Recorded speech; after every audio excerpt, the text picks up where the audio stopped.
MJ reverb society welcome back guys. आज हम episode 131 यानी 131 एक्सप्लेन करने वाले हैं। उससे पहले एक छोटा सा रिव्यू। लास्ट एपिसोड में जैसा हमने देखा था, यहाँ पे फेंगयुआन तो आया नहीं था।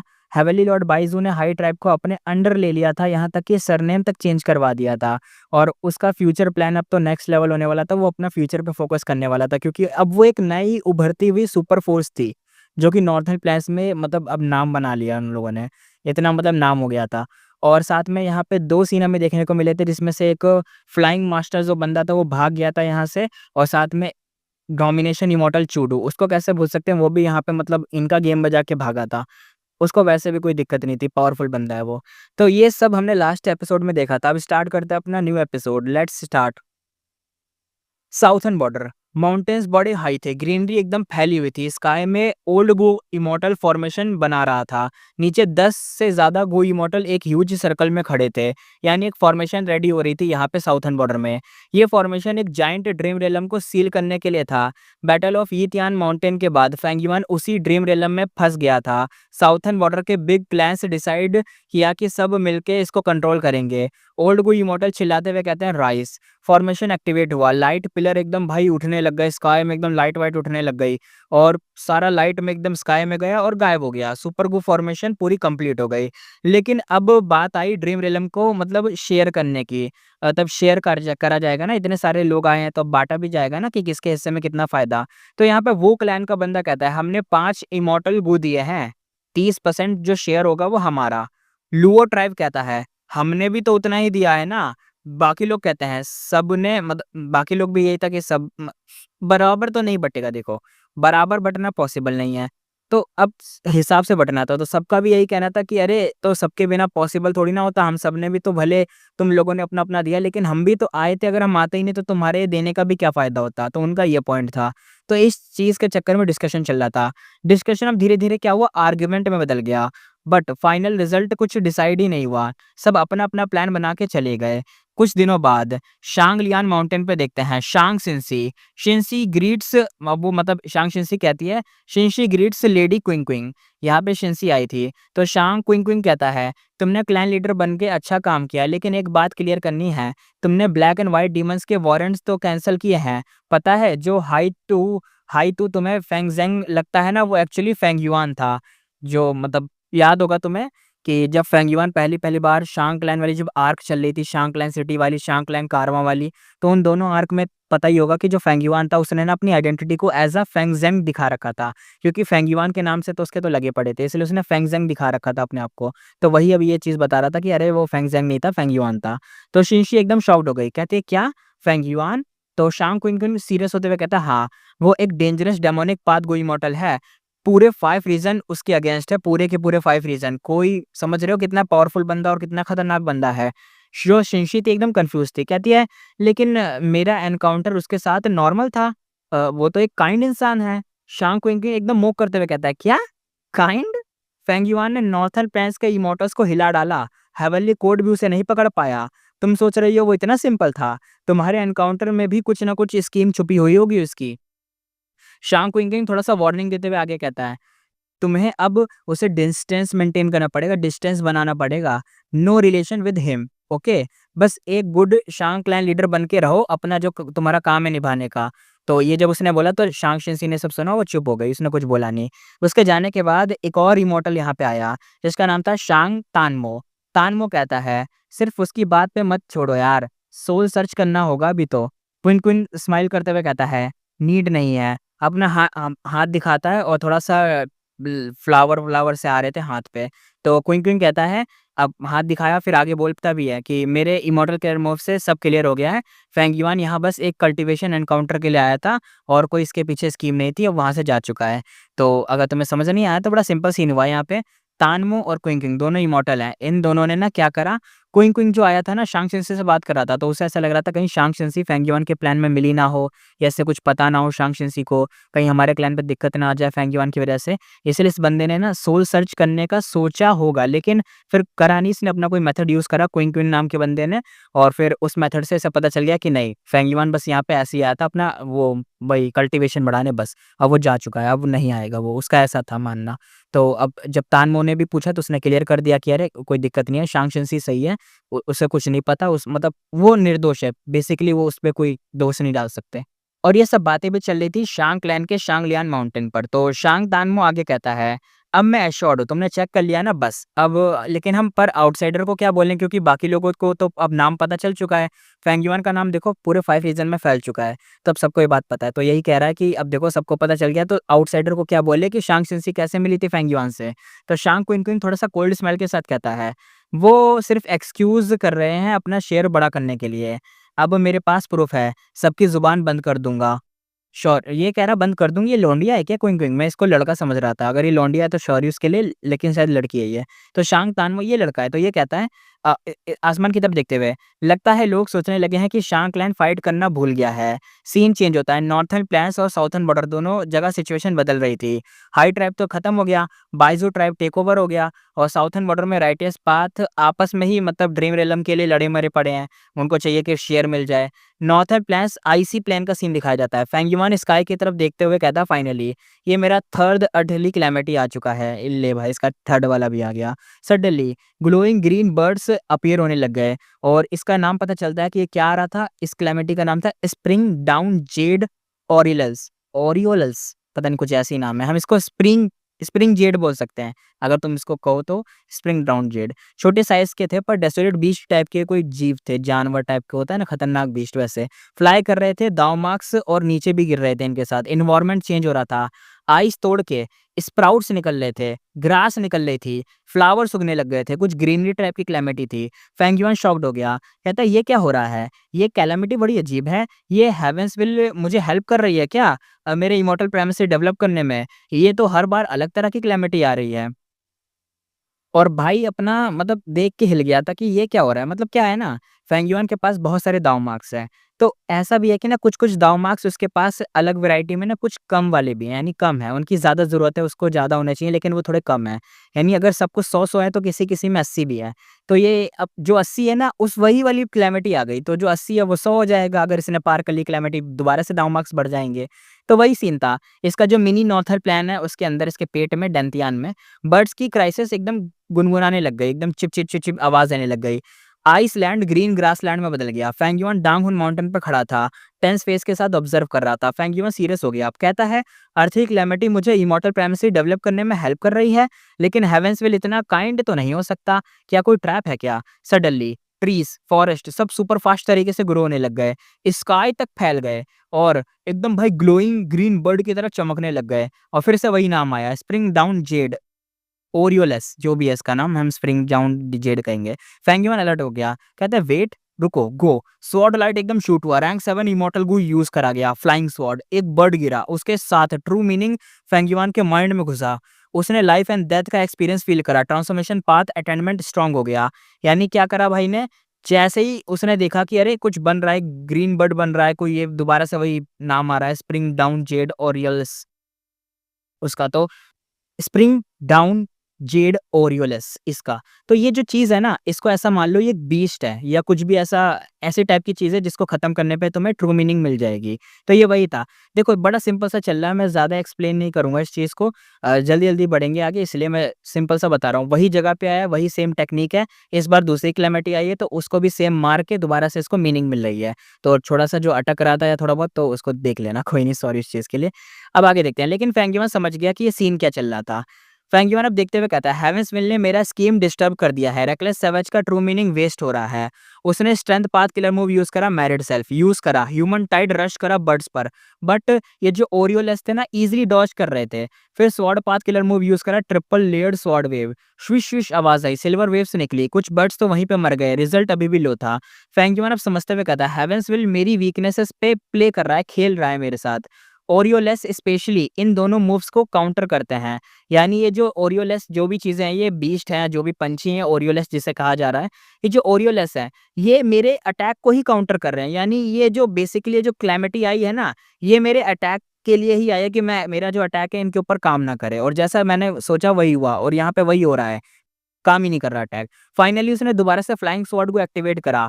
बर्ड्स दोबारा से गिरे, लेकिन प्रॉब्लम थी, जितने उसने खुद किल किए थे ना, उतना ही रेकलेस सैवेज का ट्रू मीनिंग मिला था। जो अपने आप मर गए उनसे कुछ मिला ही नहीं। दिक्कत आ रही। यानी जिस चीज़ के लिए भाई यहाँ पे आया था रेकलेस सैवेज के ट्रू मीनिंग के लिए, वो मिल ही नहीं रही थी। और कैलेमिटी भी उतनी की पावरफुल पावर है, मतलब उसकी पावर बढ़ती जा रही है क्योंकि ट्रू मीनिंग मिल नहीं रही है ज़्यादा। अब ये दिक्कत आ रही। अब यहाँ पे क्या हो रहा, हर अटैक का जो कॉस्ट था वो अब हाई होने लग गया। क्योंकि पहले ऐसा होता है कि हमने 3 किल करे तो साइड में चौथा, 5वां भी होता है तो वो भी खत्म हो जाता है। लेकिन यहाँ पे क्या हो रहा है, वो नहीं हो रहा। जितना मारा जा रहा है उतना ही खत्म हो रहा है, एक तरीके से ऐसे, जिसकी वजह से ग्रीन ग्रेप इमॉर्टल एसेंस बहुत जल्दी-जल्दी खत्म होने लग गया। और यही था जिसका नाम था स्प्रिंग डाउन जेड ऑरियलिस, इस कैलेमिटी का नाम। और यही डेंजरस थर्ड अर्थी कैलेमिटी थी फेंगयुआन की, और यही हेवेंसविल की स्कीम थी फेंगयुआन के खिलाफ। फेंगयुआन यहाँ पे सोचते हुए कहता है, नेक्स्ट ट्रिब्यूलेशन के लिए मुझे नए किलर मूव तो चाहिए ही पड़ेंगे, क्योंकि भाई ये हर बार ना प्रिपेयर होके आ रही है, ये कैलेमिटीज जितनी भी हैं। ओल्ड मूव काम ही नहीं कर रहे हैं। काम तो कर रहे हैं लेकिन यार वो इफेक्ट नहीं दे रहे, दिक्कत ही हो रही है। उसकी माइंड में ना विजडम गो आया, पर इमॉर्टल ज़ॉम्बी बॉडी तो है नहीं, तो यूज़ कहाँ से करे, तो वो प्लान तो ड्रॉप हो गया। 15 मिनट के बाद भी स्काई में ना न्यू स्प्रिंग ड्राउन जेड ऑरियलिस आ रहे थे, दोबारा बनने लग गए। जो इसके पेट के अंदर, दैंतियान के अंदर मिनी नॉर्थल प्लेन्स था, उसका जो पूरा ऑरा था, कहाँ पहले आइस वाला हुआ कर रहा था, आइस आइस आ रहा था, अब सबका सब ऐसा हिल गया, एक फॉरेस्ट बन गया। इतना बड़ा फॉरेस्ट जैसे अमेज़न का जंगल होता है, बहुत बड़ा। सडनली एक ग्राउल आवाज़ आई, ट्री अपरूट होके ट्री मैन बन गए। फेंगयुआन की तरफ एकदम भाई मार्च करने लगे, चलने लगे जैसे टाइटन चलते हुए आ रहे हैं। फेंगयुआन एकदम देखते हुए हिल गया। सो दिस इज़ द हेवेंसविल, और यही उसका एक पार्ट है। अच्छा हुआ मैंने आधा फॉरेस्ट पहले डिस्ट्रॉय कर दिया, वरना तो ये जितने उगे हैं ना, ये तो और ज़्यादा हो जाते। वो डांगुन माउंटेन के पीक पर लैंड हुआ और डिफेंड करने का प्लान बनाया। फ्लाइंग स्वॉर्ड गू यूज़ करा, ब्राइट बहुत लाइट निकली, ट्री मैन को एकदम छेद डाला। लेकिन वो ट्री मैन तो है ही, एक बार में हील होने लग गए वो तो तुरंत ही। दोबारा अटैक यूज़ करा, ट्रिपल लेयर्ड स्वॉर्ड वेव ने ट्री मैन को 2 हिस्सों में काट दिया। लेकिन वो जो गैप था कटने वाला, वो दोबारा से फिल हो गया। फेंगयुआन फिर देख के कहता है, ये ट्री मैन डेसोलेट बीस्ट जैसा ही है, ड्यूरेबल भी है, फास्ट रिकवरी भी है, और वो लाइफ फोर्स ऑरियलिस से ले रहा है। यानी इसकी जो ये जो कैलेमिटी है जिसका नाम है ऑरियलिस, ये कैलेमिटी की हेल्प से ही ये जो ट्री है अपने आप को रिकवर कर रहे हैं। तो अब देखते हैं आगे। अब उसने क्या करा, उसने वही यूज़ करा जो उसका एक ट्रम्प कार्ड था, मतलब पॉइज़न वाला, जो पहले वो यूज़ करा था, poison spit. Purple leaves, tree man slow हो गए और एकदम से ही वो गलने लग गए, खराब होने लग गए। बट यहाँ पे एक ड्रॉबैक था, जब उसने पॉइज़न स्पिट यूज़ करा था ना, बार-बार यूज़ नहीं कर सकता था, वरना खुद भी मर जाएगा। एकदम ऐसा मान लो मुँह से ज़हर थूकना, तो कितना थूकेगा, मर भी सकता है खुद भी। ट्री मैन डांगहुन माउंटेन चढ़ने लगे और माउंटेन की पावर से उनके सोल्स शेक हुए। बहुत सारे नीचे गिर के मर गए। बिना फेंगयुआन को इमॉर्टल एसेंस यूज़ करे भी, और फेंगयुआन ने बहुत सारे ट्री मैन को मार दिया था, सिर्फ़ पॉइज़न की वजह से। पहले भी एक कैलेमिटी इसने, मतलब कैलेमिटी आई थी, उसमें भी पॉइज़न यूज़ करा था इसने, इस बार भी यूज़ कर रहा है ये। आगे देखते हैं। हाँ, वो फ्लावर वाली कैलेमिटी नहीं आई थी, उसमें भी तो इसने पॉइज़न यूज़ करा था। आगे देखते हैं। फेंगयुआन ना थोड़ा-सा सस्पिशियस हो गया। कहता है, ये कैलेमिटी बहुत ही ईज़ी लग रही है। लगता है हेवेंसविल ने मुझे मतलब मारने वाला प्लान नहीं बनाया है, बल्कि मेरी फाउंडेशन को थकाना चाह रहा है। फ़ोकस ये कर रहा है कि मैं कैसे भी करके मार तो नहीं पाएँगे, इसको थका दिया जाए। तो हेवेंस की जो विल है वो ये सोच रही है। आगे देखते हैं। ट्री मैन कंटिन्यूअसली ग्रो हो रहे थे, रीजनरेट कर रहे थे। फेंगयुआन ने सोचा, अगर फायर पाथ होता ना तो ईज़िली ये चीज़ें सॉल्व हो जाती। तभी सडनली डेड ट्री मैन से ना फ्लेम्स फूट पड़े, पूरा फॉरेस्ट अब जलने लग गया। फेंगयुआन शॉक हो गया। हेवेंसविल मुझे हेल्प कर रहा है? इम्पॉसिबल, ये क्या? फ्लेम्स के बीच में 60 मीटर टॉल जायंट खड़ा था। जायंट डिजास्टर ब्लेजिंग ट्री इसका नाम पता चला। फेंगयुआन एकदम दांतों को दबा के कहता है, ले, जो सोचा उसका उल्टा ही हो गया। हेवेंसविल एक तरीके से बड़ा खतरनाक है। इसने फ्लेम का यूज़ करके मेरे जो डॉग शिट लक था उसको ही, मतलब उल्टा कर दिया मेरे पे। मेरे लक मेरे काम ही नहीं आया, और यहाँ पे जो मैंने सोचा उसका बुरा हो गया। फ्लेम का यूज़ करके इसने ट्री को जला दिया और एक खतरनाक ही प्रजाति का ट्री बना दिया जिसका नाम था giant disaster blazing tree. Tree पूरा फायर में कवर था। जो भी पास आता उसको बैड लक मिलता। फेंगयुआन के लिए ह्यूज चैलेंज था। उसने किलर मूव ट्राई करे, जैसे फ्लाइंग स्वॉर्ड को। सिर्फ जैसे ही लगा ना तो शेक हुआ बस और वापस से हील हो गया वो tree. Triple layered sword wave use करा, ब्रांचेस कट हो गई, लेकिन फ्लेम ने दोबारा से ग्रो कर दिया उनको, रीजनरेट हो गई। अब तीसरी बार उसका जो ट्रम्प कार्ड था पॉइज़न स्पिरिट वो यूज़ करा। फ्लेम्स ने जो पॉइज़न था उसको क्लीन कर दिया, पॉइज़न का असर ही नहीं हुआ। फाइनली उसने यूज़ करा strength path giant hand. Hand ने ब्लेजिंग ट्री को थोड़ा-सा उठाने का ट्राई करा, पर रूट्स ज़मीन में एकदम डीपली एकदम घुस गई थी। हैंड खुद ही फ्लेम में जल के मेल्ट हो गया, काम ही नहीं आया। फेंग युआन थोड़ा-सा सोच के कहता है, डायरेक्ट ट्री को तो नहीं ल मार सकता, माउंटेन को तो उठा सकता हूँ ना, माउंटेन ही उठा देता हूँ जिस ट्री पे मतलब ट्री जहाँ पे खड़ा है वो ज़मीन ही उठा दी जाए। दूसरा जायंट हैंड भेजा, इस बार डाउन ऑन माउंटेन को उठा के ब्लेजिंग ट्री पे ही फेंक मारा। ग्राउंड शेक हुआ, ब्लेजिंग ट्री पहले तो पीछे हटा क्योंकि वो माउंटेन पे था, जैसे ही पीछे हटा माउंटेन उठ गया, ऊपर हो गया। अब वही माउंटेन उठा के ट्री पे फेंक दो, नीचे क्रश करा, बट क्या हुआ, अभी भी स्ट्रगल वो कर रहा था। फ्लेम्स डाउन ऑन माउंटेन को धीरे धीरे रोस्ट करने लगे जैसे अभी इसका टोस्ट बन जाएगा। और सबसे खतरनाक बात, सराउंडिंग फॉरेस्ट था वो भी भाई फायर में जल रहा था।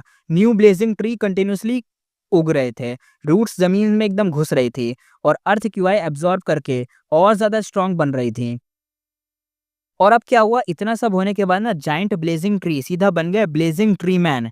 खतरनाक ही हो गया, इनके हाथ वाथ भी एक तरीके से उगाए, ट्री मैन बन गए। और सबका एक ही टारगेट था, वो था फेंगयुआन। बूम आवाज आई, डाउनहुन माउंटेन को नीचे एकदम दबाने लग गया फेंगयुआन अपने हाथों की मदद से। वो जो खतरनाक वाले हाथ है उसके पास, वही वाले जाइंट हैंड वाले, फॉर्मलेस फॉर्मलेस हैंड के जरा तो दिखते हैं नीले नीले वो वाले। तो अब जैसे ही दबाने लग गया ना ब्लेजिंग ट्री मैन भी, अब ट्री मैन बन गए तो वो भी पुश करने लग गए। वो उठाने की कोशिश कर रहे थे, पूरा माउंटेन नीचे शेक कर रहा था, इधर से धक्का लग रहा, उधर से धक्का लग रहा, माउंटेन बीच में क्रश हुए जा रहा था। फेंगयुआन हँसते हुए थोड़ा-सा कहता है, थैंकफुली मैंने प्रिपरेशन किए थे। अब सीन दिखाया जाता है साउथर्न बॉर्डर, शांग शिनसी का सीन दिखाया जाता है। सीन यहाँ से शिफ्ट हो गया है। शांग शिनसी एक लैंप के सामने फेंगयुआन की याद में खोई थी। पेपर देखती हुई एकदम धीरे से बोलती है। शांग शिनसी विस्पर अपने में कहती है, ब्रदर हेतु, तुम कैसे इंसान हो? और मतलब अब वो डोर के बाहर ना ये फैन ने सुन लिया ये चीज़ कि मतलब ये ना फेंगयुआन को याद कर रही है, तो उसने सुना कि ये कह रही है ब्रदर हेतु तुम कैसे इंसान हो? डोर के बाहर ये फैन था। उसने देखा कि पेपर एक्चुअली ब्लैक डीमन का अरेस्ट वारंट था और ड्राइंग उसकी खुद की थी। ये फैन का हार्ट थोड़ा-सा हॉलो लगने लगा। उसने एकदम खाँसा नहीं, बस अपने दाँतों को दबा लिया और वहाँ से चला गया। ऐसा लग रहा है ये जो ये फैन नाम का बंदा है ये मतलब समझ रहे हो ना, लड़की का चक्कर समझ रहे हो वही वाला। कहीं लव ट्रायंगल हो रहा हो इधर। मतलब फेंगयुआन के लिए तो कुछ नहीं है ये सब, लेकिन इधर कहीं हो रहा हो इसलिए। सीन दोबारा से सीन शिफ्ट होता है। नॉर्थर्न आईसी प्लेन में वही सीन दिखाते हैं। यहाँ पे इस बार चूडू का सीन दिखा जाता है। चूडू ने ना कुछ सेंस करा। वो कहता है इट्स हियर। उसने यूज़ करा रैंक 7 क्लैमिटी बैकबोनिंगो। सवेनियर ब्लेसलैंड का एंट्रेंस खुला। पहले जेड ओरेलिस बाहर निकल दिए गए। फिर ब्लेजिंग ट्री भी फोर्सफुली ड्रैग करके बाहर फेंक दिए गए। थंडर रोर हुआ और हेवेंस विल फ्यूरियस था, मतलब हेवेंस का जो विल था एकदम फ्यूरियस हो गया कि ये क्या सीन चल रहा है। बट वो रेसिस्ट नहीं कर पाया क्योंकि यहाँ पे रैंक 7 का क्लैमिटी बैकबोनिंग यूज़ करा गया था। ऐसा लग रहा है फेंगयुआन ने ना चूडू के साथ प्लान बना के ये रखा था कि देख मैं अंदर क्लैमिटी से आऊँगा, तो बाहर से ये वाला गू यूज़ करियो जिससे क्लैमिटी सारी बाहर आ जाएँगी। मेरा काम आसान हो जाएगा। यही तो काम है इस रैंक 7 क्लैमिटी बैकबोनिंग गू का। 2 घंटे बाद का सीन देखते हैं। थर्ड अर्थली कैलेमिटी खत्म हो गई इतनी आसानी से।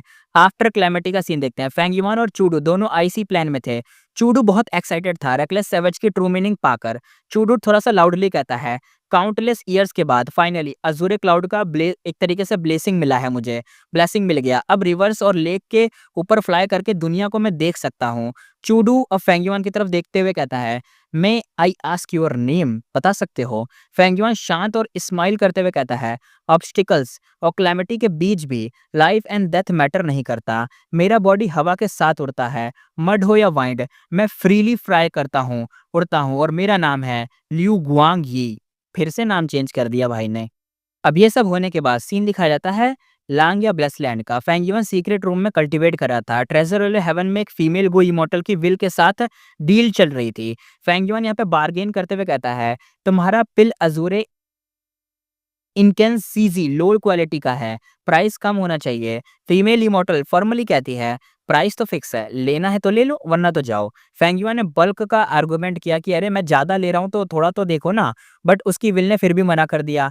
एंड में फेंगयुआन मतलब क्या करता है, एक्सेप्ट उसने करना पड़ गया और कर लिया। उसने 10,000 इमॉर्टल एसेंस स्टोन से ह्यूज परचेज डाला। सीन दोबारा दिखाया जाता है सवेनियर इमॉर्टल प्राइमेसी के अंदर। फेंगयुआन ने इंसेंस को मिनी अजूरे हेवन में शिफ्ट करा।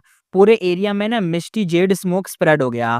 फेंग यूआन सैटिस्फाई था, कहता है अब इतना थोड़ा तो स्टॉक हो ही गया है कि चेंज सोल इमॉर्टल गू को 3 बार तो खिला-पिला सकता हूँ, इसके खाने-पीने की दिक्कत नहीं आएगी। इस इंसेंस को खुद बनाना बहुत टफ होता था, इसलिए उसे बाय करने का मतलब यही एक बेस्ट ऑप्शन था, तो उसने वही चूज़ करा था। डेवलपमेंट प्लान भी था उसका। फेंगिवा ने मॉर्टल गू फॉर्मलेस मतलब एक तो होता है ना, ये फॉर्मेशन थोड़ा लगा रखा था, अच्छे से फॉर्मलेसली सब कुछ काम कर रखा था और अच्छे से फॉर्मेशन लगा रखी थी और इंसेंस को सिक्योर करा था। फिर एक्सेस किया था। फेंग युआन सोचते हुए अब यहाँ पे कहता है कि रैंक 8 और रैंक 7 गू के फूड मैनेज तो हो कर दिए मैंने। हो गए हैं और नेक्स्ट टारगेट अब बचा है क्या?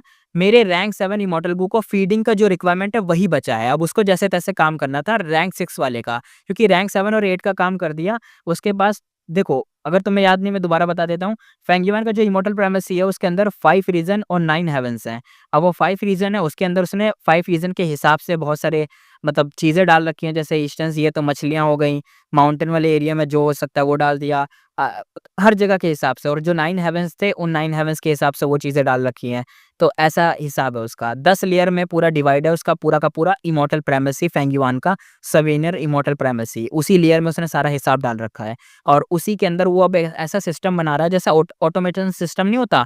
ऑटोमेशन सिस्टम जिसमें तुम अपना सब काम करके छोड़ देते हो और सब कुछ ऑटोमेटिक काम करता रहता है। अपने आप ही मटेरियल आया, मटेरियल से सामान बना, सामान से बिका, वहाँ से पैसे आए, फिर वही पैसों से सामान खरीदा, फिर ऐसे साइकिल चलता रहा। तो वो ये बनाना चाह रहा है ताकि उसको फिर ज़रूरत ना पड़े, फीडिंग का काम भी अपने आप होता रहे, सब कुछ होता रहे, वो बस आराम से यूज़ करा करे और कभी-कभी चेक कर लिया करे कि सब चल रहा है कि नहीं, ऐसे वो ये चाहता था। तो वही डेवलपमेंट का उसका प्रोसेस चल रहा था, जिसमें उसने थोड़ा बहुत तो कंप्लीट कर लिया है। इतना कि एटलीस्ट उसे कुछ गू को अब जल्दी खिलाना नहीं पड़ेगा, बाद में खिलाना पड़ेगा जब दोबारा परचेज़ करेगा कोई बड़ी वाली परचेज़। अभी उसने रैंक 6 और मतलब रैंक 6 को तो छोड़कर रैंक 8 और 7 का काम कर दिया। अब रैंक 6 जो उसके बचे हैं इमॉर्टल गू वही उनका काम करना है। फेंग युआन की सिचुएशन क्या थी? फेंग युआन के पास इमॉर्टल गू बहुत ज़्यादा थे और सबको फीड करना एक हेडेक था। प्रॉब्लम ये थी कि उसकी आइडेंटिटी एक्सपोज़ नहीं हो सकती थी क्योंकि हेवनली कोड और नॉर्थर्न पैस के गू इमॉर्टल और बाकी रीजन्स के इमॉर्टल सब उसके पीछे तो थे, लेकिन अभी तो एक्सपोज़ नहीं हो पाएगी। थोड़ा टाइम लगेगा। जो असली आइडेंटिटी है फेंग युआन की वो तो एक्सपोज़ हो चुकी है। मैं बात कर रहा हूँ ये जो सवीनियर इमॉर्टल प्रिमेसी जो उसको मिला है, ये नई बॉडी मिली है इसकी बात है तो वो इसलिए। अभी उसके पीछे बस एक ही दिक्कत है वो है ये हेवेंसविल। ये बस पीछे पड़ी है। इसलिए Feng yuan fake name use कर रहा था जैसे लियू गुआंगी ताकि सब मैनेज रहे और अच्छे से रहे। और अभी तो ये नेम एक्सपोज़ नहीं होगा लियू गुआंगी यानी ये वाली आइडेंटिटी जो है वो एक्सपोज़ नहीं हुई है। अब सीन दिखाते हैं चूडू और फेंग युआन का जो डील हुआ था। हाफ मंथ पहले जब क्लैमिटी से पहले का सीन था। हाफ मंथ पहले चूडू का एक लेटर आया था। चूडू ने लिखा था फ्लाइंग स्वॉर्ड इमॉर्टल बुक के अंदर एक इन्फॉर्मेशन पाथ इनहेरिटेंस का क्लू मिला है।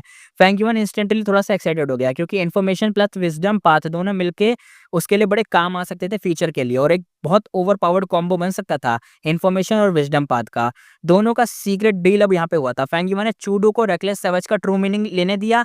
इन रिटर्न उसे मिला फेंग युआन से मतलब फेंग युआन को क्या मिला? उसका जो गू था फ्लाइंग स्वॉर्ड इमॉर्टल को वो मिल गया प्लस ईगल नेस्ट मिल गया जो उसे लेके आया था, याद होगा। साथ में उसको मिला क्या? क्लैमिटी बैकबोनिंग यूज़ करवाकर चूडू की हेल्प से यूज़ करवाकर जो उसका क्लैमिटी था बाहर ही भिजवा दिया ताकि क्लैमिटी भी पार हो जाए। तो क्लैमिटी से भी निपट गया। 3-3 फ़ायदे हो गए थे और ईगल नेस्ट के अंदर तुम्हें पता है ना हाई फैन का इनहेरिटेंस हो सकता है तो इसलिए। चूडू की हेल्प से फेंग युआन ने थर्ड अर्थी क्लैमिटी ईज़िली पास कर लिया।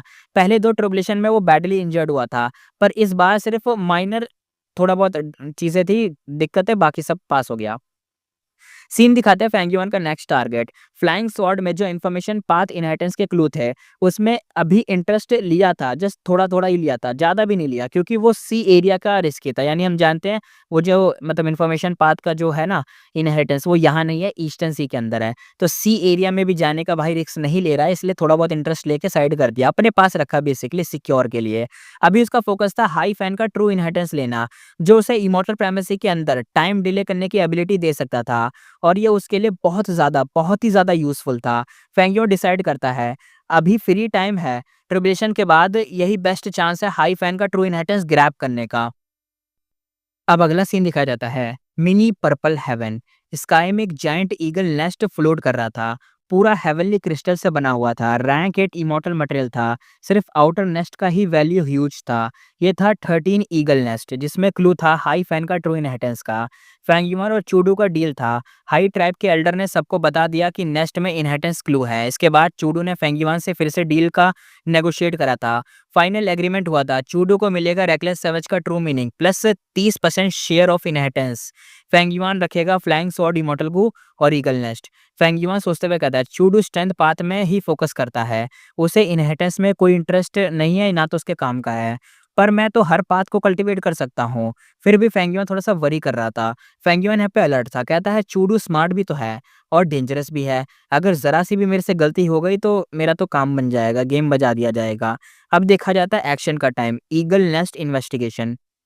फेंगयुआन ने एक स्टंट पाथ इमॉर्टल ज़ॉम्बी को ट्रांसफॉर्म करके हाई चेंग में बदल दिया। हाई चेंग ने ईगल नेस्ट को टच करा और उसके थ्रू फेंगयुआन का डिवाइन सेंस अंदर घुस गया ईगल नेस्ट के। साथ ही उसने refinement path killer move activate करे। ये सब हाई फैन के लेगेसी मूव थे, जो जनरेशंस तक हाई ट्राइब ने मतलब प्रिजर्व करके रखे थे। बट एक कैच था इसमें, सब पास्ट अटेम्प्ट फेल हुए थे क्योंकि एक चीज़ यहाँ पे मिसिंग थी, वो था एटीट्यूड गू की ऑरा। जनरेशंस तक हाई ट्राइब के गो इमॉर्टल फेल होते रहे क्योंकि उनके पास एटीट्यूड गू नहीं था। बाद में ये इमॉर्टल गू घूमते घूमते फाइनली फेंगयुआन के ही हाथ लग गया था। अब दिखाया जाता है ओपनिंग का सीन। फेंगयुआन ने भेस बदल के रिफाइनमेंट पाथ का किलर मूव यूज करा, लेकिन इस बार कौन सा गू यूज हो रहा है? एटीट्यूड गू, क्योंकि फेंगयुआन के पास तो है। फ्लेम और लाइटनिंग ईगल नेस्ट को हिट करके हिट करते रहे, हिट करने लगे और बहुत ज्यादा जब हिट हुआ तो नेस्ट भी थोड़ा शेक होने लग गया। अब यहाँ पे फेंगयुआन फाइनल ब्लो कहता है कि अब फाइनल ब्लो देने का टाइम है। उसने एटीट्यूड गो की ऑरा को ना भेज दिया। एक रिपल आया, ईगल नेस्ट में थोड़ा सा फ्यूज हुआ और बस पूरा का पूरा नेस्ट 9 कलर में शाइन करने लगा। और कलर हर तरह के थे, red, orange, yellow, green, blue, purple, white, black. Crystal pillar move हुए जैसे रूबिक क्यूब खुल रहा हो और फाइनली एक एंट्रेंस खुल गया। फेंगयुआन एक्साइटेड था, कहता है समझ गया, ये हेवनली क्रिस्टल असल में इमोरियल 9 हेवन से आए थे। हाई फैन ने रिफाइन करके उन्हें एक में ही घुसा घुसा के एक ही बना दिया था और उनकी असली फॉर्म अब वापस आ गई है जब ये ओपन हुए हैं और एंट्रेंस ओपन होते ही सब दिख गया। अब दिखाया जाता है आगे, फेंगयुआन ने अपना एक्साइटमेंट कंट्रोल करा और हाई चेंग का भेस बदल के केयरफुली ईगल नेस्ट के अंदर एंटर कर गया। हाई फैन का ट्रू इनहेरिटेंस अब अनलॉक हो चुका था। आगे सीन दिखाया जाता है ईगल नेस्ट के अंदर। फेंगयुआन हाई चेंग के भेस में ईगल नेस्ट के अंदर तो गया, अंदर एक चीज थी, एक जाइंट ग्लास लाइक एग जो 9 कलर की लाइट में रिफ्लेक्ट कर रहा था। पर फेंगयुआन ने तुरंत ही फील करा कि ये एग बिल्कुल डेड है, यानी इसके अंदर कुछ नहीं है, एकदम डेड एग है। फेंगयुआन सोचता है इम्पॉसिबल, हाई फैन एक टाइम पाथ का एक्सपर्ट था, सिर्फ एक खोखला नेस्ट, इमॉर्टल गू और किलर मूव कहाँ गए? उसने फिर से एग को ऑब्जर्व करा, कंफर्म फिर से करा और फिर से वही पता चला कि डेड है ये। फेंगयुआन के दिमाग में फिर से डाउट आया, कहता है हो सकता है हाई फैन का ट्रू इनहेरिटेंस ऑलरेडी कोई चुरा चुका हो। उसे याद आया कि थीविंग हेवन डीमन वनरेबल जो सबका इनहेरिटेंस चुरा लेता था। हाँ, थोड़ा सा डिसअपॉइंटमेंट और डाउट भी था। कुछ भी नहीं मिला, फेंगयुआन फ्रस्ट्रेटेड हो गया। हाई फैन का इनहेरिटेंस होता तो एक तरीके से इमॉर्टल प्राइमेसी में जो टाइम स्लो कर देता उसका तरीका मिल जाता। फ्यूचर में जो प्रॉब्लम इतनी जल्दी जल्दी जो क्लैमिटीज आती हैं उसकी दिक्कत खत्म हो जाती। चूडो के साथ अलायंस भी सेफ नहीं था ना, क्योंकि चूडो कब तक हेल्प करेगा, उसके पास क्लैमिटी बैकबोनिंग हुआ है, क्या पता ज़्यादा डिमांड करे, कुछ और मांगे। तो होता है ना, निर्भर नहीं रह सकते, डिपेंड नहीं रह सकते चूडो पर। इसलिए फिर भी उसने कैलकुलेट करा, इवन इफ इनहेरिटेंस नहीं मिला, ये पूरा हेवनली क्रिस्टल नेस्ट खुद एक रैंक 8 इमॉर्टल मटेरियल का एक खजाना था। अब जो मिस्टीरियस एग था उसका देखते हैं। फेंगयुआन कंफ्यूज था, ये डेड एग असल में था क्या? अगर क्लू है तो हाई फैन ने इंटेंशनली छोड़ा तो होगा, इसमें कोई क्लू हो सकता है, क्या पता। उसने ट्रेजर येलो हेवन में एक तरीके से एक चीज़ें भी पढ़ी थी, बुक्स भी खरीदी। होता है ना, एनसाइक्लोपीडिया जो होती हैं, उसके अंदर चीज़ों के बारे में लिखा होता है। एनसाइक्लोपीडिया तुमने डोरेमोन में उन सब में देखा होगा। वो एनसाइक्लोपीडिया में सब कुछ लिखा होता है कि ये डायनासोर वाला है या कोई बग के बारे में लिखा होता है, इंसेक्ट्स के बारे में लिखा होता है, डिटेल में लिखा होता है किसी भी चीज़ के बारे में। तो वही था, उसने बुक्स खरीदी, एशियन बुक्स भी खरीदी, एनसाइक्लोपीडिया खरीदी, सब जगह से पता करने की कोशिश करी कि ये अंडे का चक्कर क्या चल रहा है। फिर भी उसका जो डाउट था और स्ट्रांग हो गया। कहता है कि कहीं कहीं ये एक इमोरियल डेसोलेट बीस्ट का कोई एग हो सकता है क्या? दोबारा उसने सोचा, पर ट्रेजर ऑफ हेवन पे ओपनली पूछा, अगर मैं अभी तो उसने बुक खरीदी है, ओपनली दिखा के पूछूं कि ये क्या है किसी को, तो रिस्क हो सकता है, बहुत ज़्यादा ही रिस्क हो सकता है। इसलिए उसने पूछा नहीं, सोच ही रहा था कि अभी है क्या, ये अंडा है क्या? अब ये एक प्रॉब्लम बन चुकी थी। हाई ट्राइब के सब वो इमॉर्टल तो भाई अभी तक मरे नहीं है, तो हो सकता है उन्हें पता हो। विज़डम पाथ वाले भी ईज़िली क्लू निकाल नहीं सकते। अगर रैंक 8 इमॉर्टल आ गए तो फेंग के लिए बड़ी प्रॉब्लम होती। उसने सोचा ट्रेज़र एले हेवन से हेल्प नहीं माँगनी चाहिए, पर एक ऑप्शन है लांग या लैंड स्पिट। ये लॉन्ग हेयर इंसेक्टर का ऑब्सेशन था, जो एक रैंक 8 रिफाइनमेंट पाथ का ग्रैंड मास्टर था और उसका नॉलेज भाई क्या बोले बहुत खतरनाक है, उसके बारे में जितना बोलो उतना कम पड़ जाता है। लांग या लैंड स्पीड से अब डील का सीन देखते हैं। लांग या सेक्ट फेंगिवान से खुश नहीं था, क्योंकि वो सेक्ट के लिए काम ही नहीं कर रहा, अपने लिए ही ज़्यादा कर रहा है इसलिए। ताइक्वी में फॉलिंग स्टार हाउंड मतलब वहाँ पे उसकी दिक्कत थी फॉलिंग स्टार हाउंड की। फेंगिवान से बोला गया था कि भाई जाके मार दे उसे, फेंगिवान ने मना कर दिया, तो उसी चीज़ के चक्कर में गुस्सा गर्मी हो गई थी। लांग या लैंड स्पीड कहता है फेंगिवान, अगर तुम फॉलिंग स्टार हाउंड को मार दो तो मैं तुम्हें अपनी लाइब्रेरी दिखाने दूंगा, मतलब देख सकते हो, तुम जा सकते हो, वरना 100 कंट्रीब्यूशन पॉइंट दो तब जाओ। फेंगिवन हँसते हुए कहता है मैं एक्सचेंज करूँगा। ये 100 पॉइंट्स उसके ऑलमोस्ट सारे सेविंग्स थे, पर फिर भी उसने एग्री करके इन्हें यूज़ कर लिया। लैंड स्पीड गुस्से में था, पर फेंगिवन ने उसकी तारीफ़ करके बात को जैसे-तैसे पलट दिया। लैंडस्पीड कहता है 12th हेयर तुम्हारा दोस्त था, उसने तुम्हारी बहुत तारीफ की थी, अभी वो फॉलिंग स्टार हाउंड से हार गया, उसके बीस्ट भी सारे मर गए, वो डिप्रेस्ड है, तुम उससे मिलने नहीं जाओगे क्या? फेंगिवान थोड़ा सा फेस बनाते हुए कहता है एल्डर, आपके कंसर्न के लिए शुक्रिया, बुक्स लेने के बाद मैं उससे ही मिलने जाऊंगा। अब देखते हैं 12th हेयर का ड्रामा। फेंगिवान गया 12th हेयर के क्लाउड सिटी पर एक मॉर्टल बू मास्टर ने बोला मास्टर किसी से मिलना नहीं चाहता, आप वापस जाएं। फेंगिवान ने कंसर्न दिखाया, पर उसे कोल्ड रिस्पॉन्स मिला। उसने क्लियरली समझ लिया कि ये मॉर्टल किसी इमॉर्टल के सपोर्ट से ऐसा बोल रहा है, और वो इमॉर्टल और कोई नहीं 12th ईयर खुद ही हो सकता है, यानी 12th ईयर खुद नाराज़ था फेंगिवान से। फेंगिवान सोचता हुआ कहता है, मेरा लांग या सट के साथ रिलेशन बहुत वीक हो गया है, इसमें 6th ईयर का भी बड़ा हाथ है, लेकिन फ्यूचर में मुझे सट के साथ रिलेशन सुधारना ही होगा। अब थोड़ा-सा आगे देखते हैं, बिग रिवील का सीन देखते हैं कि डेड एग है, उसका असली राज़ क्या था। अब सीन यहाँ पे शिफ्ट होता है। अपने क्लाउड सिटी में आके फेंगिवा ने फाइनली कन्फर्म करा, ये जो एग था एक्चुअली एक अपर स्ट्रीम हेवनली एग का मतलब ईगल का एग था। समझ रहे हो? अपर एक्सट्रीम हेवनली ईगल उसका अंडा है ये। ये एक इमोरियल डेसोलेट बीस्ट था जिसका रैंक 8 बेटर स्ट्रेंथ था। फेंगियन पहले शॉक्ड हुआ फिर खुश भी हुआ। कहता है कि अगर ये एग यहाँ है इसका मतलब हाई फैन का ट्रू इनहेरिटेंस अभी भी सेफ है। मतलब मेरा हार्ड वर्क वेस्ट नहीं गया। अब उसने ऐसे ये लाइन क्यों कही? क्योंकि हम जानते हैं, क्योंकि अगर देखो अगर कोई हाई फैन का इनहेरिटेंस चुरा के जाता तो वो एग छोड़ के थोड़ी ना जाता। एग रैंक 8 की पावर रखता है, अगर इसमें से बीस्ट निकला तो रैंक 8 की पावर। तो ऐसे ही कोई छोड़ के जाएगा नहीं, इसका मतलब इनहेरिटेंस भी अभी सेफ है। जो उसका मेन टारगेट देखो इनहेरिटेंस ही है, इसलिए वो ज़्यादा खुश था यहाँ पे। लेकिन अब वो ईगल का क्या करेगा? मतलब अंडे का क्या करेगा? ईगल निकालेगा, क्या करना है? लेकिन उससे भी पहले अब हमें आगे स्टोरी में बताया जाता है। फेंग जॉन को फाइनली समझ आ गया कि ये जो एग था अपर एक्सट्रीम हेवनली ईगल का एग था। ये एक रैंक 8 का इमोरियल डेसोलेट बीस्ट था जिसका रैंक 8 बेटर स्ट्रेंथ था और स्पेस पाथ का एक्सपर्ट था। ये आराम से इमोरियल 9 हेवन और ग्रोटो हेवंस में ट्रैवल कर सकता था। इसका सबसे बड़ा वीकनेस था लाइफ स्पैन। बस 80 साल का ही था, यानी 80 साल जीता था। लेकिन जब ये मरने वाला था, मतलब जब अगर ये मरने वाला होता तो ये अब एक एग छोड़ देता जिसमें उसकी सारी की सारी मेमोरीज और दाव मार्क्स होते हैं। अगली लाइफ में ईगल और स्ट्रांग बन जाता, यानी जनरेशंस के हिसाब से स्ट्रांग पे स्ट्रांग बनता जाता था।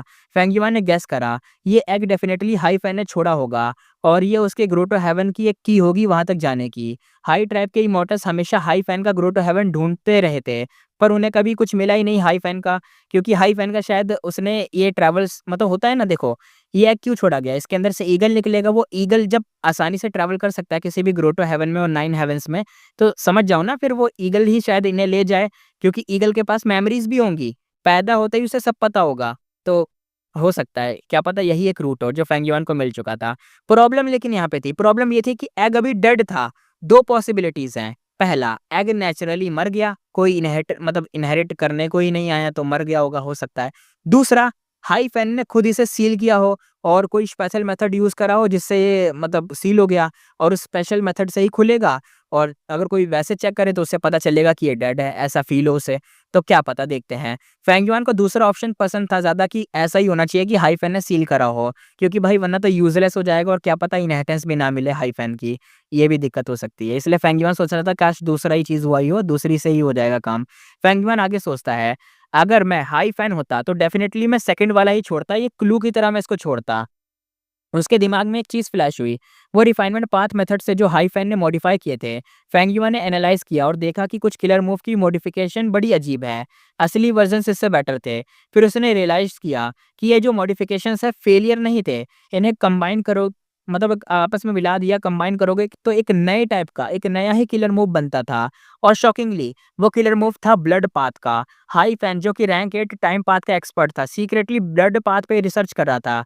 ये बहुत अनयूजुअल नहीं था क्योंकि ब्लड पाथ की पावर सब जानते थे, पर ओपनली ही, मतलब जब बात आती है तो सब मना कर देते हैं कि अरे हम तो नहीं जानते, हम नहीं जानते ब्लड पाथ क्या, हमारा तो इससे रिश्ता नाता ही नहीं है।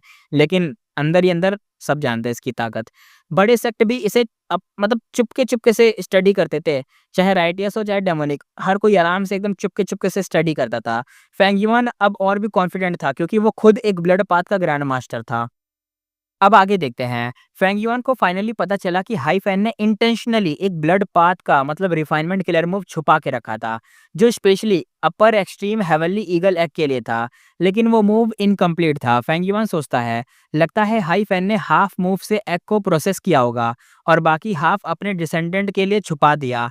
दो रीजन, टेस्ट करना और ब्लड पाथ का मतलब कहीं नाम आ गया बाहर तो भाई बदनाम हो जाएगा ना, हाई फैन ही बदनाम हो जाएगा, तो उस नाम को हाइड करना। इससे फेंग युआन कन्फर्म हो गया कि एग ट्रूली डेड नहीं है, बस उसे ऐसा लग रहा है कि वो डेड है। असल में हाई फैन ने स्पेशल मेथड यूज़ करके उसको सील कर दिया है। जब वो खुद ब्लड यूज़ करके रिफाइन करने ही वाला था, उसे रियलाइज़ हुआ, वेट, अगर high fan time path master था, फिर ब्लड पाथ क्यों उसने मतलब चूज़ करा? उसने ब्लड पाथ क्यों क कल्टीवेट करा है, क्यों चुना? आंसर सिर्फ़ एक था, ब्लड लाइन रिकॉग्नाइजेशन। मतलब सिर्फ हाई ट्राइब का खून एग को एक्टिवेट कर सकता था। अगर आउटसाइडर ने ट्राई करा तो बैकलैश होगा और ईगल एनिमी बन जाएगा, और रैंक 8 बीस्ट से एनिमी बनना, समझ ही जाओ, अपने पैरों पे कुल्हाड़ी मारने जैसा होता है। फेंग युआन कहता है, एग रिफाइन करना तो है, मतलब करना तो है, लेकिन ब्लड लाइन चाहिए। अब उसे हाई ट्राइब की ब्लड लाइन चाहिए थी। अब सीन दिखाया जाता है आगे का। अब यहाँ पे सीन शिफ्ट होता है, हाई चैंग का दर्द दिखाया जाता है। कुछ दिनों बाद फेंग युआन ने कैप्टिविस्ट हाई चैंग को बुलाया।